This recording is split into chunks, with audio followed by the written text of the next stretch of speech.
Welcome back to the third week of the Hearthstone Global Games. My name is Daniel Falcone. This is Derek Brown. And we have got Greece versus Denmark. It is the winners. The winners game coming up here. And two incredible teams. We've seen Denmark in particular absolutely dominated in the first series today. Greece struggled a little bit, almost got reverse swept, but did make it through. Derek, what do you think of these teams? They are some very, very competent teams indeed.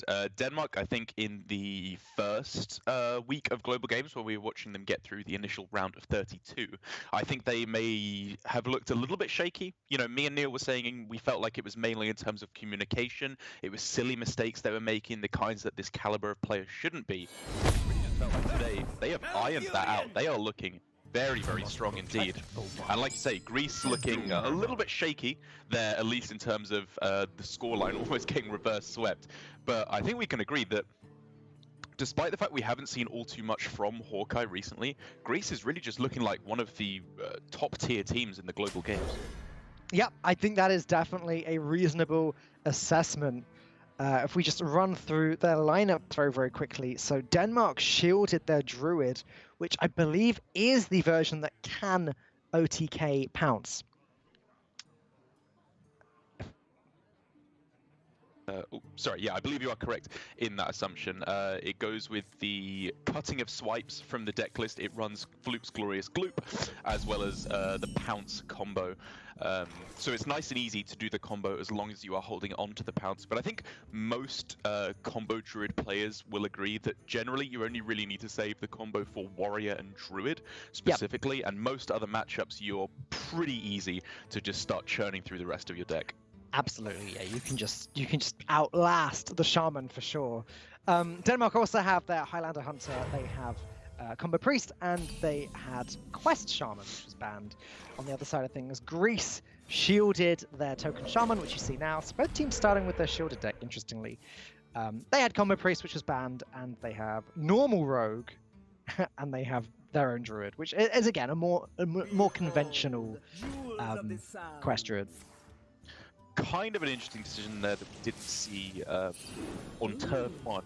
Coin, Vate, Quest, Crystal Merchant. We could have had the infamous turn 1 Crystal Merchant come down and start drawing cards. I can see why they wouldn't want to. They have to sacrifice one card in order to keep and innovate, which makes their plays a lot more flexible.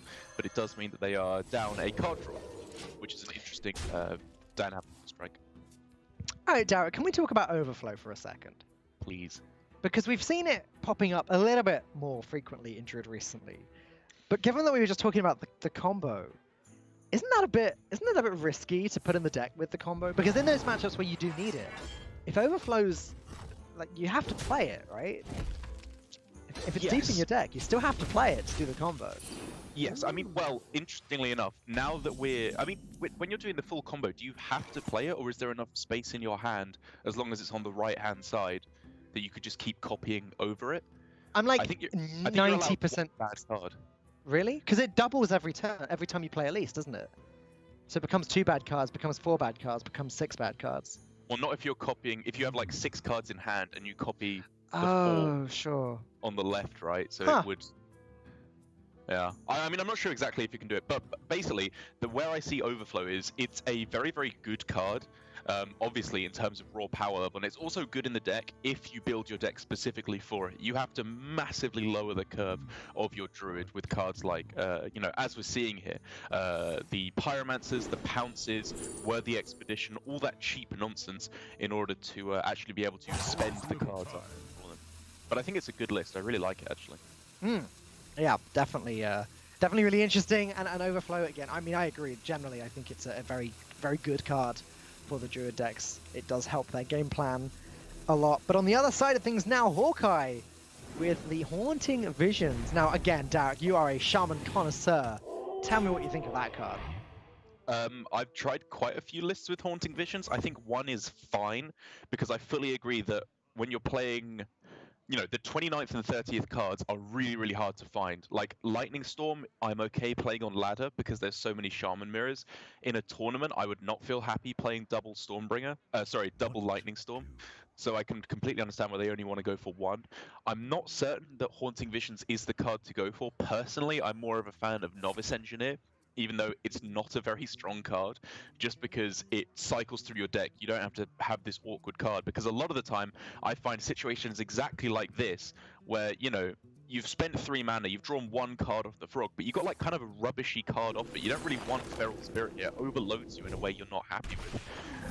So personally, I don't really like the build. Okay. I think frog is good enough on it. So as we can see there from that pounce being used, there's no inclination of wanting to save stuff for the combo. As you said at the start of this game, it's just not necessary against the Shaman. The Druid, the way the Druid wins this is just surviving until after the quest's been played, and then after the power cards like Nourish and Starfalls have been played, etc. And then by the time you've played a turn or two, you're pretty safe against whatever the Shaman can throw at you. Second frog hits the board, still just trying to find that evolve. That is game plans A through Z at the moment for Hawkeye here, because outside of that, nothing is really going to be working at all.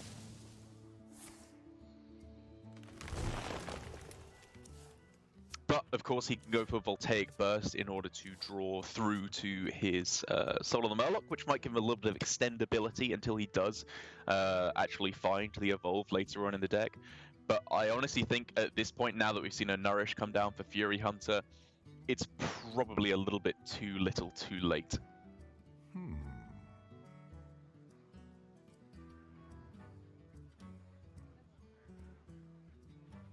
Yeah. All of the tools available in Fury Hunter's hand at the moment. And yeah, Hawkeye is going to get the power. Oh, Bloodlust is nice. Just hold on a second. Bloodlust is nice. So, the play to me looks to be burst, get the soul, play your hair, play your Soul of the Murloc, get a completely filled up board, and then Bloodlust next turn and hope it wins. And unfortunately, with that play, you just lose to Wild Pyromancer. You do absolutely lose to Wild Pyro, but honestly, at this point, you need a miracle to win this game, I think, because it's approaching Kun the Forgotten King. You know, they don't have Swipe, which is, I suppose, one saving grace, but Pyro is better than Swipe here, to be honest. And as we can clearly see, if he does make that play, Fury Hunter will just be absolutely exploding with the power of 1,000 suns. Like, this will be giga powerful plays that are coming through. There is little time.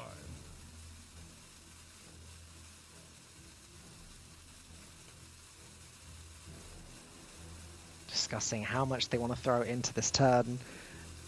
Is this board powerful enough to win with the Bloodlust alone? No, it's not, but can we afford to put more stuff in? Okay, yep, just Soul of the Murloc, exactly. But yeah, I mean, there's a Starfall in the hand, there's a Pyromancer in the hand, there's a Floop's Glorious Gloop in the hand. The amount of mana that Fury Hunter could generate this turn, if he wanted to, is obscene. He's going to go for it. Okay, I'm kind of curious as to why they're holding on to the hair. I feel like this is relatively all in already, but to be fair, you know, maybe if they find an evolve off the top and they can get 6 drops. Okay, maybe. Whoa, look at the mana! Alright, concede, Hawkeye. You can concede now. The game's over.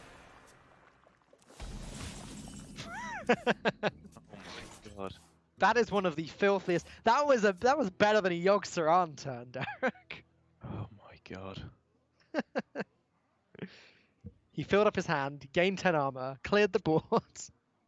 I'm finally getting an insight into what it's like to be my brother. Like my younger brother, whenever I show him a new game, I'd never go easy. I would always absolutely whoop him because it made me feel really good about myself. And he wouldn't stand an actual chance because he was like 5 and I was 15. And I'm starting to realize that he is the Shaman in that instance and I am the Druid. And a terrible person as well. Well, when your brother gets his first victory, Derek, you know, it'll really mean a lot to him. Well, that's the depressing thing, is he's better than me at every single game now. Oh, well, there you go. You got what's coming to you there. Like, even Hearthstone, like, I'd put him to play, and then, like, a day later, he'd gain, like, 20 ranks, and I was like, hello? What? Well, hopefully, one day we'll be casting with your brother then, and...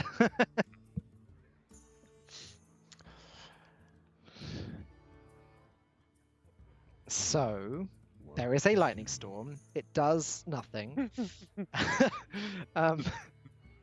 Yeah, carry on. I mean, Well, it's okay, over. no, There's no, win there condition. isn't. I mean, if he wants to, Hawkeye can play both Hares and a Giant, and then that's sort of that. Right. What to do? Yeah. Right, On the yeah. other side, to be clear, yeah. Yeah, exactly. Yeah, Fury probably just has lethal now. Especially as Zephyrus will be approaching activity. You win this.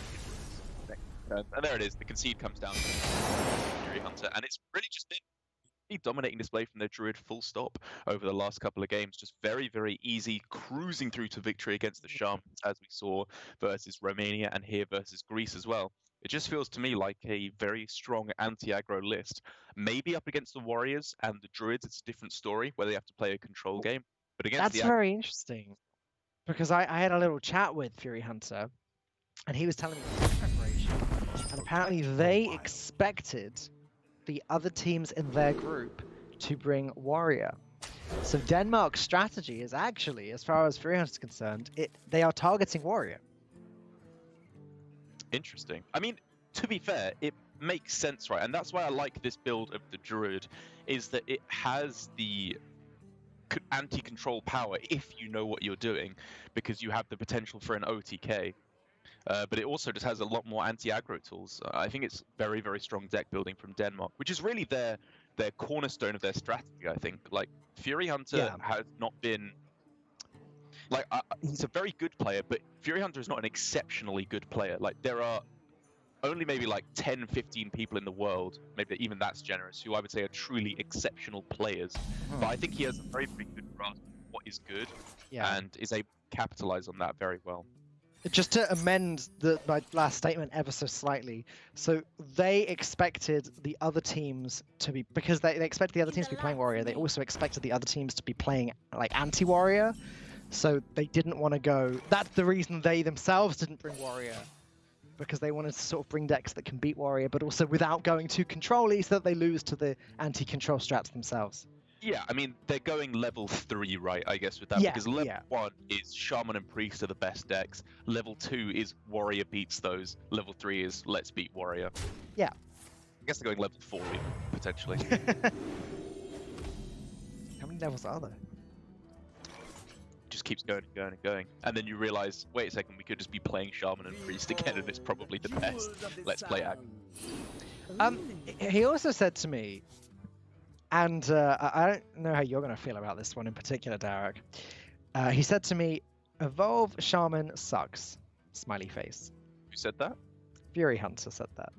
Oh, well, yeah, I mean, if you ever met Fury Hunter, like, I mean, to be fair, he's a control warrior player, right? So he dominates Shaman with control. Right. Like, I think when we were playing on ladder at the end of ladder last season, I beat him with my Shaman in the most ridiculous Clown Fiesta high roll ever. Like, it was, you know, it's a rag, and the rag wins like a 1 out of 6 brawl or something. Like, I was 2% to win or something, and I was the first Shaman he'd lost to in like 2 weeks or something. Like, he just does not lose with his warrior. But, of course, then he's basically just conceding to the Druids, the super slow control priests, whatever else. Well, there you go. Ahmet coming down immediately and even jamming the silence there. Just to guarantee that Hawkeye is not drawing cards and not drawing a way of dealing with this Ahmet. So Hawkeye has swipe. Hawkeye has Loti, which he could play this turn. Yeah. You just play it and just wait and then kill it next turn with the Stealth Poisonous. What are the other options? Is Loti Rush is probably never the play. Yeah, I don't like that. Freddy can just heal Ahmet back up again. They're completing the quest in 2 turns, right? Not 1 turn. Yes. Right, because they didn't go Vate on 1, I don't think. So that means that, you know, if they were completing the quest next turn, I'd say you probably hold off on the Loti because you can just rush it in. If it's 2 turns away, then you're probably looking at a stealth Loti, I'd say. Yeah. Power takes I like it. Well, yeah, the downside is obviously the fact that Armet gets to sit there for a turn, and anything that Freddy has is now going to have 7 health. So Freddy can just go ahead and play the Beaming Sidekick to give the Armet 2 more health, and I guess he could play Nephicet, though it doesn't feel great when it's not actually healing anything. I mean, he could double trade into the 1/4 and then play it, I guess.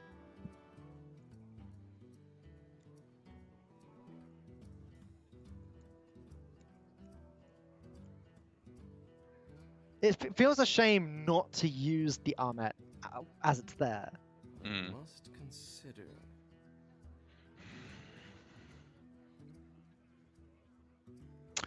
I mean, I guess you have to just start going wide, right? Like, you probably want to damage the Amit so you can heal it back up. Like, this 3-2 probably wants to go face on this turn to start closing things out.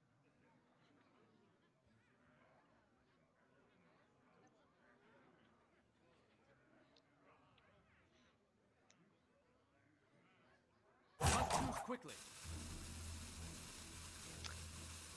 Oh, interesting. Buffing up the. I got you, friend. Well, that makes sense because you expect that the poisonous goes into Armet, so may as well actually buff up the other big threat that you have. And, there's the double heal, like a. Yeah, it's just better versus Staff for the next couple of turns. True. And now Hawkeye actually needs to question, like, do I definitely put this into Armet? Maybe that Light Warden needs to be dealt with. But then again, he's got Swipe, so he can quite comfortably deal with everything. They did also make the decision to have a 7-5 over, sorry, a 7-4 over a 5-4 and 2-6 instead of a 2-7, which is a worthy trade to take the attack for 1. But now, basically, he's in that horrible spot where his board is, you know, pretty survivable, but not impossible to deal with. But there's no attack. This board doesn't get anywhere against Druid. I mean, you need Cleric, right? Like the number one card that fixes everything right now is Cleric. And Bomb Somebody is there. It's just it's going to take 2 more turns until it can be played, and then Cleric can't come down until the turn after that. So this board is likely dealt with by then.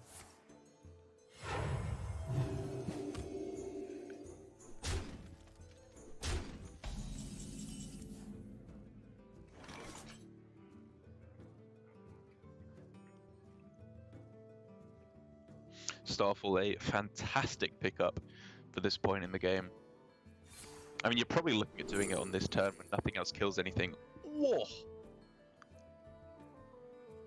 I'm not even sure what's better here. The board was both 6 health minions, right? So probably Loti, yeah.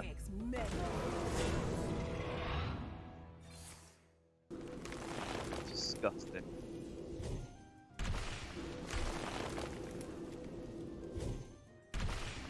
I really like the trade as well. I think unstealthy is smart. There's nothing that kills it.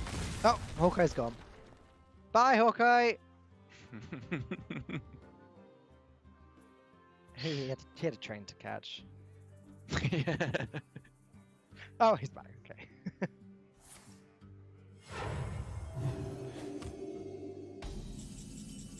Yeah, that looks like a heal pass on 6 to me for no health being gained. That sounds about right. Classic Priest. Freddy not able to play any of the cards in his hand. Really, really frustrating for him. But honestly, Hawkeye's turn isn't much better. It's a little better. But, I mean, I'm seeing Crystal Maiden. Crystal Merchant, Floop, Crystal Merchant. You're probably pretty happy there. Okay. Sure. Yeah. Sign me up.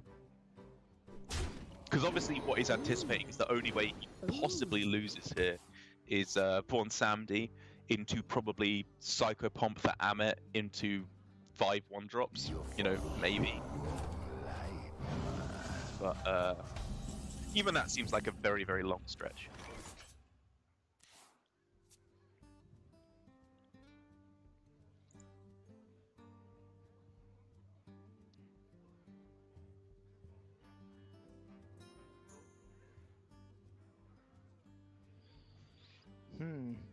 So yeah, gonna go ahead and banker that Loti. I mean, why not? You don't mind having a second one of those in the deck.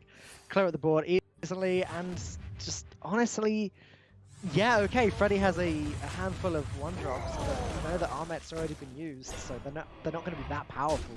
the best thing they can do really is draw more cards, but the hand's full. So it's difficult to sort of see what Hawkeye's afraid of here.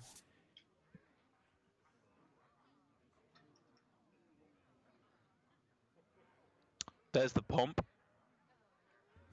Sure. Okay. Yeah. That's fair. You The know, pomp. The The pomp. pompinator. Jesus. Yes, the pompinator. I wonder. Right, you got to res Amit here, I think, for this. Even a sliver of hope. Nope. That's no Amit. Freddy even shook his head there when he saw it. Like, it's pretty obvious that was the hope exactly. He can draw a whole bunch of cards, but honestly, that's not his problem. He's got a whole bunch of cards. It's board that he needs. He'll be praying that he was playing the weird version of Priest that teched in Mass Hysteria a while ago to fight back against all the Shamans that were on ladder. Because maybe that would swing him back in. Distance.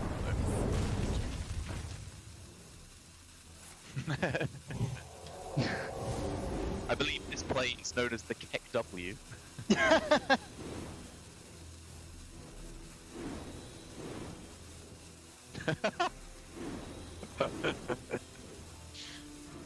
Well, it's a big light ward. Yeah, it's also GG. And it looks like Hawkeye is going to be tying up this series with the Druid. So that's both Druids with a win, leaving Denmark still with this Priest and with their Highlander Hunter, and leaving Greece with Rogue and Druid.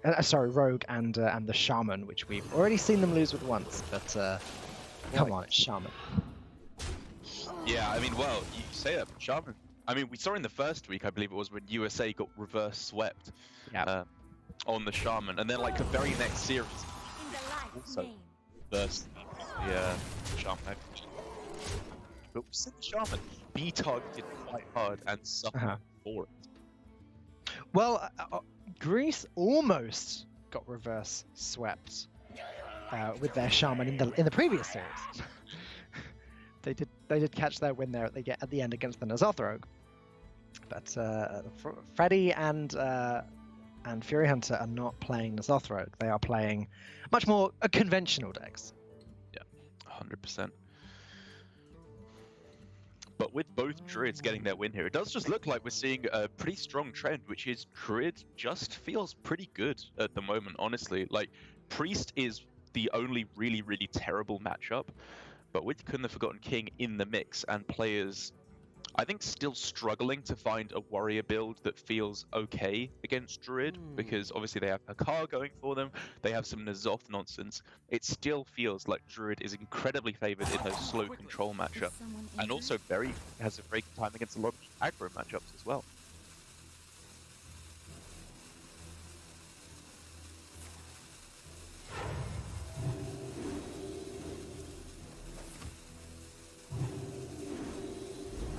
This game's still going on. Are we missing something here?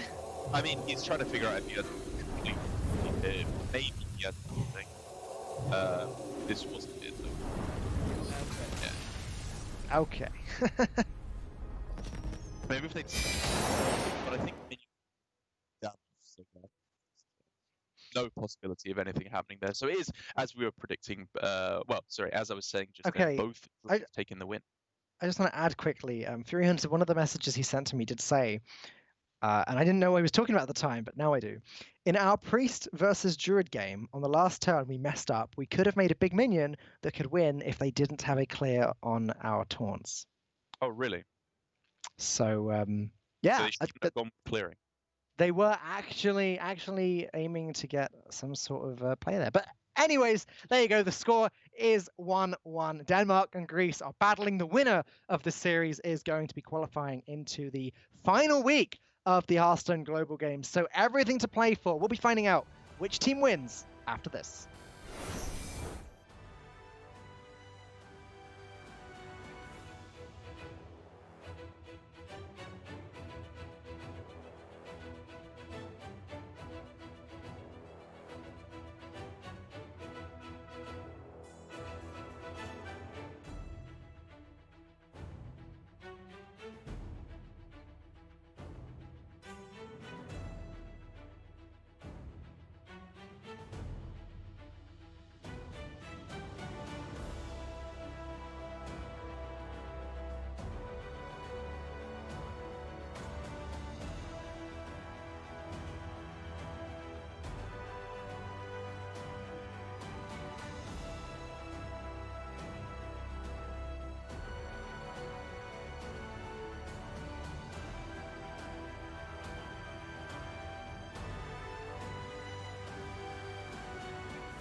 It's the winners match here in Group D of the Hearthstone Global Games. Greece and Denmark currently 1-1. So the first team to win 2 more games of Hearthstone will be qualifying to the final week of the Hearthstone Global Games. And Derek, I mean, I know that it'll be a little bit different for you because I missed a week and you've been here the whole time, but things just feel like they're moving so quickly this year.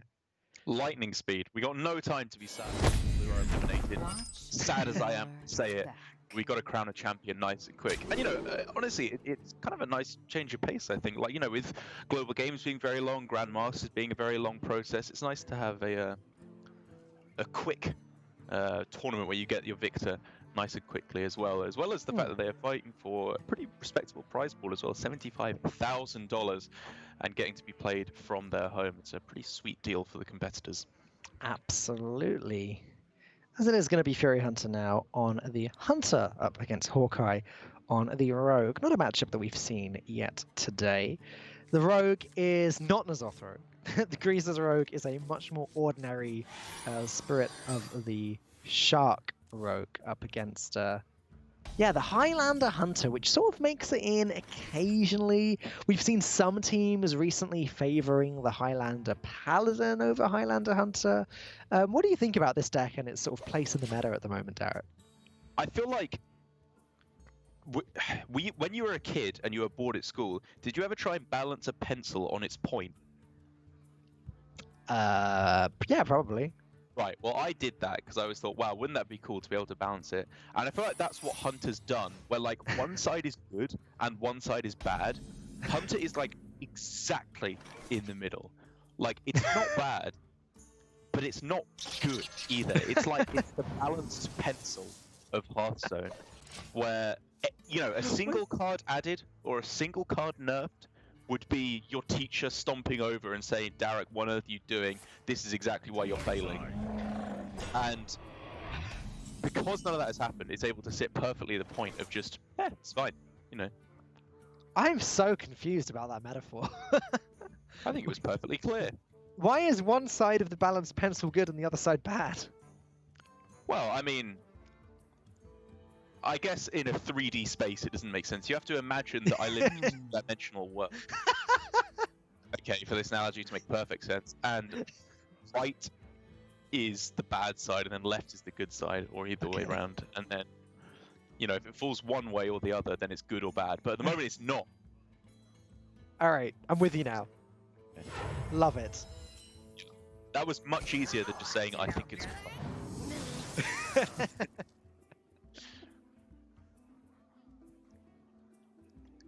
All right, so the Miscreant is played. 1 mana remaining for potentially a lackey, but I don't know if Hawkeye wants to play any of these lackeys, really. Right. I mean, you can just see him like sticking his tongue out there. He's like, is it Rat Trap? I can't afford to test, but honestly, are we beating Rat Trap anyway? And they decide to just play out the lackey and say, you know what, we can take that chance. We're not beating Rat Trap anyway. And they get some pretty fantastic things. Yeah, all right. And we'll take a 3/4 as well. That's fine. Yeah. I mean, I think they didn't have a read that it wasn't Rat Trap, but they didn't have a read that it was Rat Trap because the secret that was played came off the top. It wasn't the card that was held in the mulligan, which obviously it could still just be Rat Trap that came off the top, but it wasn't more likely to be Rat Trap than any other, I think, because it came off the top. It was just a random secret. But we can see Fury Hunter actually does have the Rat Trap, and it was kept off the mulligan, interestingly enough. But he decided to play the Snake Trap first instead to get a little bit of tempo. Probably regrets that one a little bit right now. Yeah, I mean, I think it was the correct play, because the real power of Rat Trap isn't even the rat. It's just the fact that your opponent can't play cards because they're so afraid of it. I agree. Hawkeye and Fino are such alpha, manly men that a single rat couldn't scare them. I agree, but a 6/6 on turn 3 would have been pretty great. Oh yeah. I mean, in this instance, it would have been insane because it would have actually worked out, even though it rarely does. Now, on the other side of things, again, for Hawkeye, this feels awkward. The 2 secrets being there doesn't help. Hawkeye knows the first one isn't Rat Trap, has no information whatsoever about the second one. But he knows likely as soon as he starts making attacks or doing anything, one of these secrets is going to activate and do something that he doesn't want to see.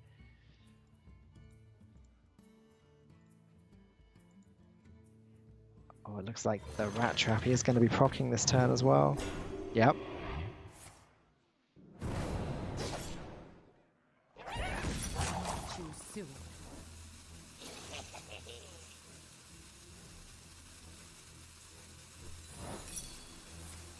Hello, can you hear me? Ah, that explains why. In that case, it sounds like I'm talking to myself, to our lucky viewers. Derek is talking, I promise. Anyways, yeah, the rat does get sniped, so at the end of the day, things aren't so bad for Hawkeye, as it does cost 6 mana now to replay it. Fury Hunter now very much on the back foot, as Hawkeye very elegantly got through the secrets. And now it's just not great for him. His only real removal is the Deadly Shot. Deadly Shot has 2 bad targets and 1 good target. If it hits a 1/1, he's obviously not happy with that. Are you back in the corner, Derek? I'm back in Alright, business. cool. I'm not crazy anymore. Great. Skype's made you even quieter for some reason. I think that the production might need to make the call quieter. Alright, Explosive Trap played. So Furiant's sort of doing what he can, not really dealing all that much damage, although got Hawkeye down to 24, I guess that's something. Has put something in place that will prevent Hawkeye from dealing damage to him. And he does have see him out on the way in a couple turns, so things aren't all bad for Fury.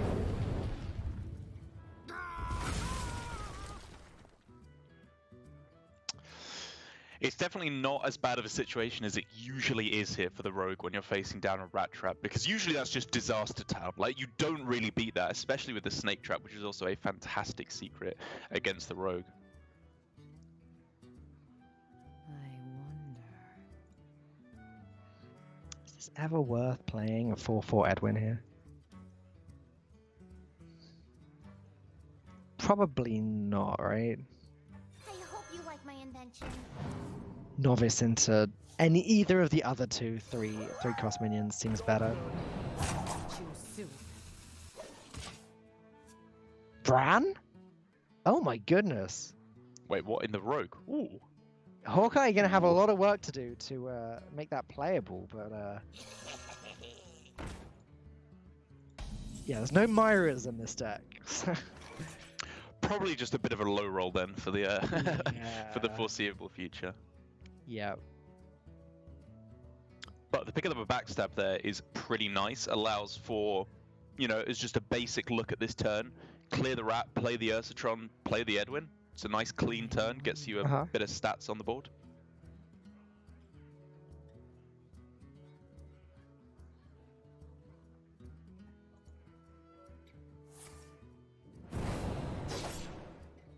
Okay. We'll go with the 6/6 Edwin instead. That seems good.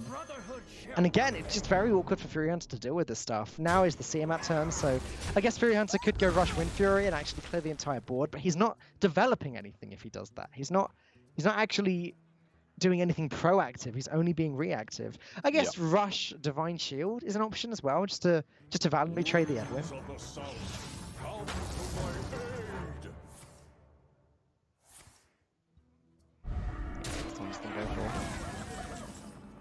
Yeah, I like this. I'd rather take a little bit of damage at 30 health and keep a 6/6 on board. Absolutely. But with the Vendetta pickup, that 6/6 is going away, and Hawkeye is still, as the rogue, still able to develop at the same time. It's this thing that the rogue can do that other classes can't do so well. Oh wow, Leroy gonna go in. Interesting. He's this like, makes sense. I think he's like, I don't need to.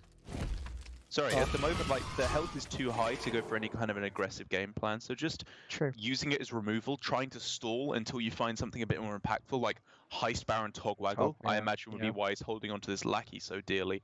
Feels like a good plan. Yeah, no, absolutely. Just not something that I would have thought of looking at that hand. Also, he's like, I got Bran. I don't need Leroy anymore. King Crush is better than Leroy. Trade it up.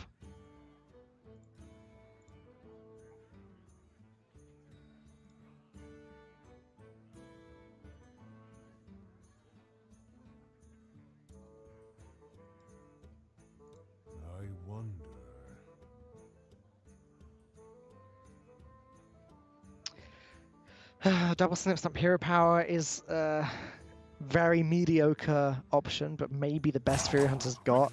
Using a tracking, it was worth considering, but you want to do that sooner rather than later, so you've still got time to make any follow-up decisions. Yeah, it is going to be the Double Snip Snap and the Hero Power. Does get Hawkeye down to 18 though, so slowly but surely chipping away at his health total.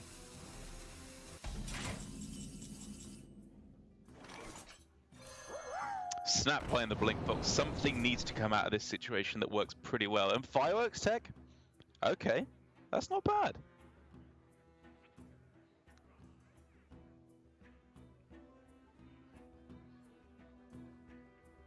It's not bad at all. Oh. Is it... Does the Aston actually draw anything? Oh no, wait, there's no Ziliax in the list. Yeah, I was getting confused by it being Ursatron. I kind of automatically assumed it would draw Ziliax. I mean, it's still +1/+1. Yeah, I mean, it's not the worst card. Yeah. Better than it does something, unlike Bran. Yeah, exactly. Not even going to hold on to the Faceless Lackey for Togwaggle anymore, going all in, and that's not a good result either. You don't really want to draw a 1/3 later on that does nothing. I swear it's actually always that card. That is always the card that comes off the 2-drop.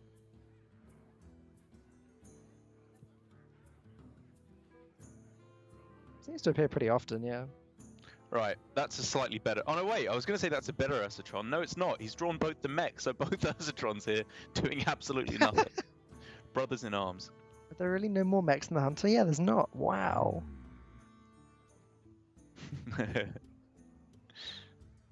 So what can Fury Hunter do here then? I mean, I'm wondering why he hasn't played the tracking yet. Surely he's not actually thinking about fatigue. Has he had mana spare to play it in the last few turns? I think so. Because, I mean, if he has, then yeah, I would find that surprising for sure. I think this is definitely a tracking that's going to get played over the course of this game. Okay. Shadow Step can be used to get, what, another random spell off of the Blink Fox. It would be insane with the Bran if it could only summon a King Crush. 2 King Crushes? Nutty. There's still too many cards in the deck, and now the Immortal Prelate has joined the ranks in the deck as well, and a card that Hawkeye desperately hoping not to draw. Gonna go, wow, go ahead and take the immediate value and Shadow Step the Blink Fox. I mean, I think he's just losing too quickly if he doesn't find something good here. If you play 1 cost minion, give it poisonous? Oh, it's not doing much at the moment. Yeah. So Togwaggle is now useless for Hawkeye, and again, as we established, there's no Mario's Unstable Element. I guess the good draws are cards like Waggle Pick now, and that's sort of it. Henge Clan Burglar, anything that generates value or deals a lot of damage. Oh no. Yeah, that's the one you definitely do not want to see here as Hawkeye. I'm not even sure what it would offer, but yeah, Flame Strike feels like a pretty good launcher. Pretty good removal spell there to close things out. Already down to 12 health. Hawkeye has made it clear that he doesn't have anything. Underbelly Fence does have Rush, thanks to Dino Tamer Bran in hand. Yeah. There you go, Bran finally did something. Yeah, it was a bit of a dismal draw, honestly. They just didn't hit any of the card draw that they needed to at the start of the game. They kept the Lackey for a very long time, to be fair to them, in case they hit the High Baron Togwaggle, but it was just not enough.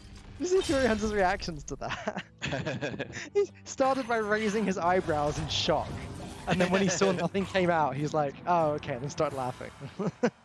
But to be fair, it wasn't like an insane draw from Fury Hunter as well. Like, he drew a lot of the secrets, which you don't really want. I guess they were mainly the good ones, like Rat Trap and Snake Trap. And he had a decent enough curve. But when the Rogue runs out of gas, it just does not stand a chance. Top deck so horribly. And then is our first team to be 1 win away now from advancing through to the final phase of the tournament just before Christmas. Absolutely. It is now as simple as winning a game of Hearthstone with Combo Priest. Now, before Shaman's renewed dominance with the return of Evolve, the Priest was the dominant deck. Inner Fire Priest is incredibly powerful, and although it didn't receive any updates in Doom of the Tomb, it is still a deck to be reckoned with, and I think Greece are going to struggle to win twice against it. It's similar to the Shaman in the fact that I want to be in a position where all my opponent needs to win with is that one deck, because it can just have a blowout start and beat you. Me too. I think it's still an immensely powerful deck for sure.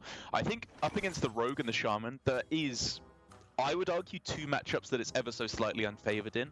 I think it's a bit unfavored against the Shaman, probably a little bit more unfavored against the Rogue, because the Rogue has such strong removal in the mid game, and it can deal with both small and big minions with sap so effectively. But I think up against the Shaman, when the Priest has a hand like this, things start to look pretty good actually. Yeah, I mean, it's definitely not the worst hand here. Armet ready to go on turn 4. Again, Freddy could just use a Cleric or a Light Warden or something just to clean up this hand just a little bit, make it a little bit nicer. But up against Fino, who doesn't really have much going on at all for the first several turns, this Tolvir is going to do quite a bit of damage. I mean, it is, but Fino actually has a pretty strong couple of turns here. You know, we're looking at Zap Lick him on this turn, which brings it down to 1. Yeah. And then at that point, it's only Nefeset Ritualist that you're afraid of. Or I suppose double 1-cost health buff card, or which is second exactly circle, but either that'd be Powered nice. Shield. Oh yeah, or Circle. So I guess actually, to be fair, when you run through it, there are a few things that you're afraid of. But like, I think if you don't go for Lick him Zap here, this minion just sticks around for so long that you have to take the risk here and start swinging it. Or just a second minion, right? Like, you're pretty afraid of a second playable minion. Exactly. Like a Cleric or a Light Warden or really anything else. I agree with this play completely.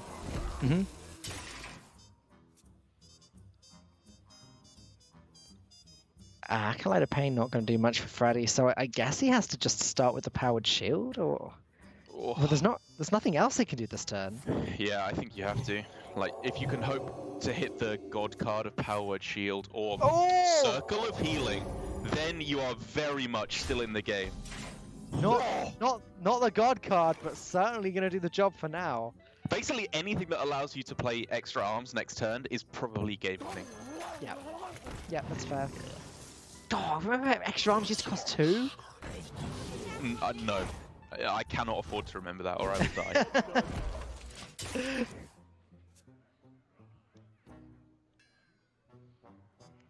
Okay, so Pyromancer will be fantastic later on, but for now it still looks like stick with the plan. Extra arms, 6 health. It would mean that Fino can deal with this. Oh no, because he won't be overloaded.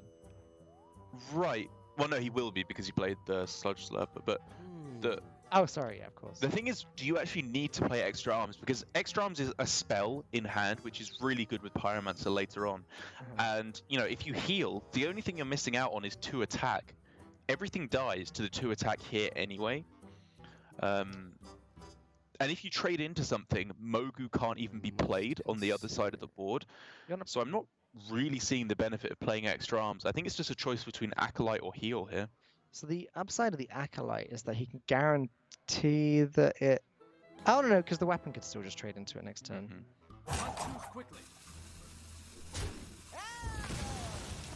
Yeah, I like this. Alright, okay.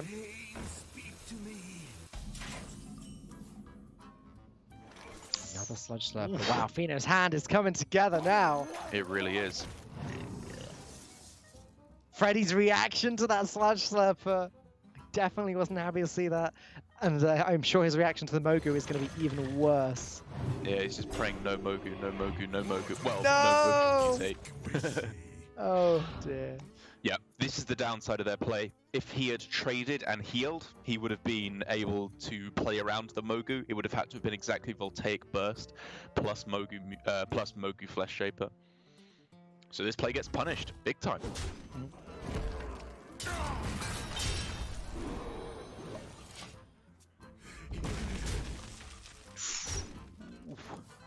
But Freddy B's got a hand that's starting to come together in its own right, and it is not slowing down at all.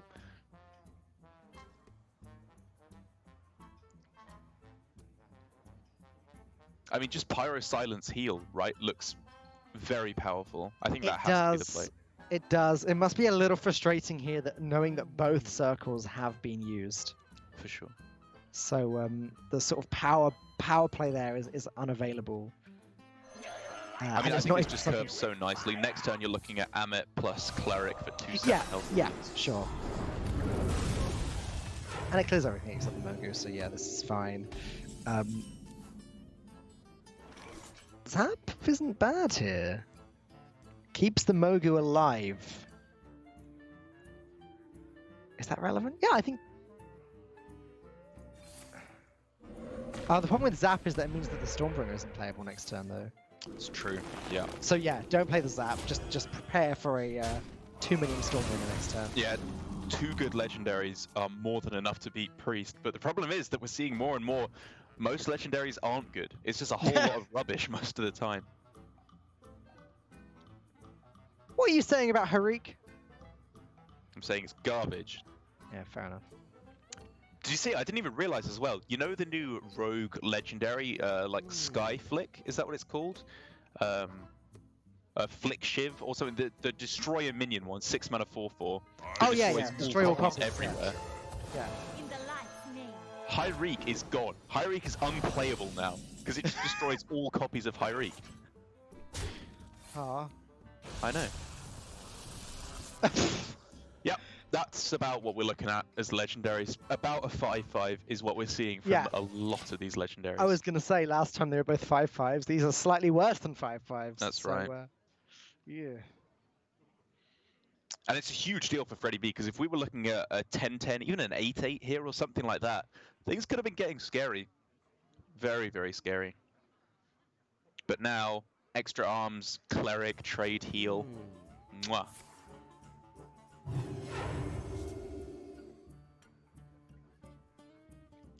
And it's starting to look like Greece are being pushed further and further out of this game.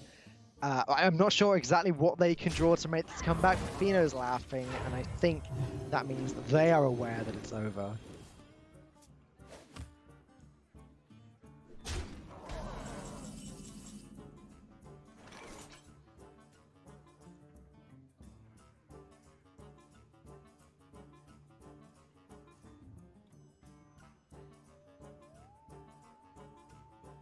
Well, Vicina Zap allows you to clear off the Amit, I guess. Great. Okay. Then what? Yeah. Okay, now you can clear off the cleric. Instead of the Armet. Yeah, which has Right. to be better.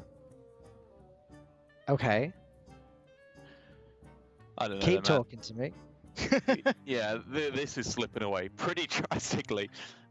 Especially as for Fino, like casting this Zap is really, really bad because one of the ways he could potentially pull his way back in is Frog off the top. Like then maybe we're talking. But he just has to. He doesn't have a choice. If you don't kill Cleric, the game ends. Yep. Unless Freddy can find another way of drawing a bunch of cards, and Somebody is certainly that. If it's even necessary. I mean, Yeah, I heal up don't think you armor. even play it here. I'm seeing heal extra arms Tolvir allows you to take out the Vicina and the Black Knight.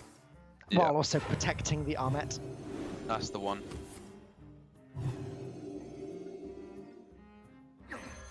And leaving Fino with only a spell damage totem and Bloodlust. And an Evolve, which is entirely useless with this board state, and Freddy's praying, but it doesn't really need to pray for much longer. Yeah, I think it's going to be the concede coming down from Fino anytime soon, and you can tell it means a lot to Freddy B and Fury Hunter. I feel like Denmark has consistently been one of the most overlooked European countries comparative to how high its skill level is. Like, when you consider no Danish GMs, limited tour stop victories last year, I don't feel that is personally reflective of how good they are as a country with Freddy B and of course Fury Hunter leading the way this year, but also Hoy in previous years being one of the most dominant Hearthstone players in HCT circuits. I think this is a real point of honor for them to prove, you know what, we've got what it takes. We are fantastic Hearthstone players and we're here to prove it. I entirely agree. I mean, across the board, we've seen, especially when it came to the tour stops, we've seen Danish players do some amazing things. We saw them all the time turn up in droves. It's very cool to see them qualify to the final stage of the Hearthstone Global Games. So that's a huge congratulations for Denmark. But for Greece, they will be playing the winner of the next match in the deciders match. So they still have a chance to get through. Next up, though, is going to be the losers match, which I believe is going to be between Romania and the Czech Republic. So very exciting. One of those teams is going to be eliminated very, very shortly. We are halfway through the day, 3 matches down, 3 more to go, so don't go anywhere. Plenty more Hearthstone action coming up.